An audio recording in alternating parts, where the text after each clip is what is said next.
I will say this scent isn't for everyone, but in typical DS and Durga fashion, I find Tomb of the Eagles to have this scent that's pungent and mystique.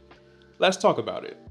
Hey, what's up? I'm Rekeema. Welcome to Detailed Dream, where the primary focus is to expose you to the expansive world of luxury goods for yourself and your home. So today, I wanted to have a quick conversation on the pronounced scent of Tomb of the Eagles from DS and Durga. I recently visited their new location in Venice that just opened not too long ago. Funny enough, I didn't plan on buying candles that day, which is how it always starts with me. But when I see a DS and Durga, I cannot help but to stop and sniff around, and it was actually their opening day, so I saw it as a sign.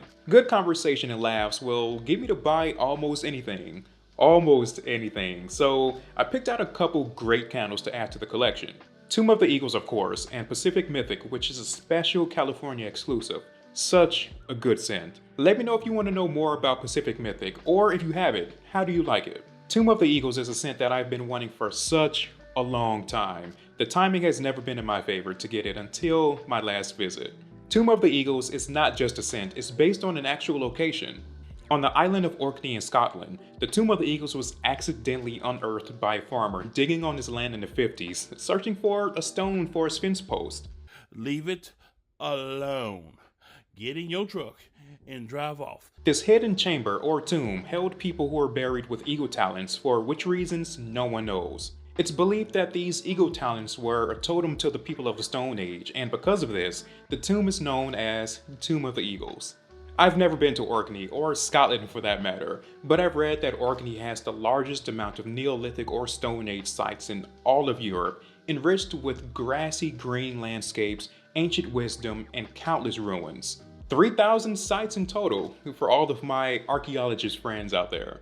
I've mentioned this before.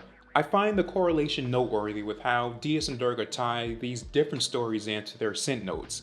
It's the only way to truly understand their scents. The scent of Tomb of the Eagles is described as Orkney eagles carrying Stone Age souls beyond the jagged cliffs, clover, sea pinks, sweet Sicily, and the Sonora Sea.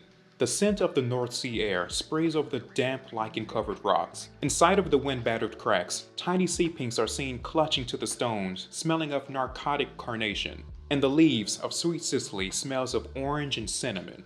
Such a beautiful, rich description that perfectly depicts what to expect. That fresh, grassy aroma, visualizing actually being on the island of Orkney through the scent of this candle while it's burning. It also gives a better understanding on the design of the label. Eagles carrying Stone Age souls beyond the jagged cliffs and beyond the sea. It's really a captivating candle that goes beyond the scent when you think about it. But this candle isn't for everyone. And I say that because the scent has a marine-like undertone to it that I know everyone isn't a fan of. It isn't a very strong, overpowering marine nuance, but this scent definitely does carry that fresh, salty sensation. At least to my nose it does. Going back to the story behind this scent, you'll better understand the notes of this scent. The top notes consist of clover and cold sea, with heart notes of sea pinks and sweet Sicily, and a base with island moss, bones, and grass. This scent takes me to a particular setting that smells like I'm walking along a grassy shoreline on a cool, overcast day while the cold breeze gently blows across my face with a hint of that fresh, salty smell from the water, mixing with fresh green grass. Maybe even while playing Siegfried by Frank Ocean. You know, just being in the moment, taking it all in. This scent comes off as fresh, sweet green grass with a hint of that marine undertone that I'm constantly talking about. This is also my first time coming across sea pinks and sweet Sicily, which contributes to what makes this scent stand out. Sea pinks or sea thrifts can come off as sweet, sort of like honey, and sweet Sicily has a green aroma but can also smell like pronounced aniseed when crushed. The scent comes off as very linear, that's straight to the point from what I smell from the cold throat to the hot throat. It doesn't deviate too much from being a fresh, grassy scent with a hint of that saltiness. It's just an all-around great scent with a great burning experience. It's a unique scent that majority of people will enjoy, again, if you don't mind that slight marine nuance.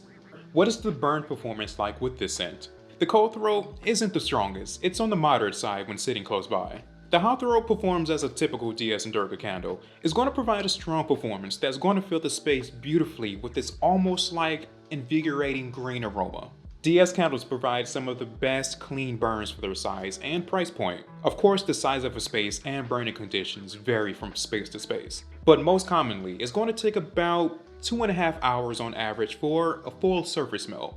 I light it and leave it alone because I know the wax isn't going to give me any issues with tunneling or burning only one side of the wax. Nothing out of the ordinary. I trust DS candles enough not to have to check on them often while they're burning. The diameter of the vessel is quite small, which may help with even burns, with a tiny wick, which may help with making sure the wax doesn't burn too quick, causing tunneling. The best time to burn this particular scent is anytime you just want to sit and relax. I personally like to burn this early in the morning when the sun is just about to rise. That moment with beautiful, soft overcast light, with the cool breeze coming from open windows.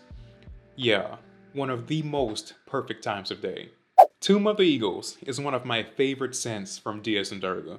I'm so happy it turned out to be exactly how I expected it to be. I know many of you have this scent, so let me know how you enjoy it and what's your favorite DS and Durga scent. At this moment, I'm going to have to say my overall favorite DS and Durga scent would have to be Breakfast Leipzig. I burned through that scent extremely quick.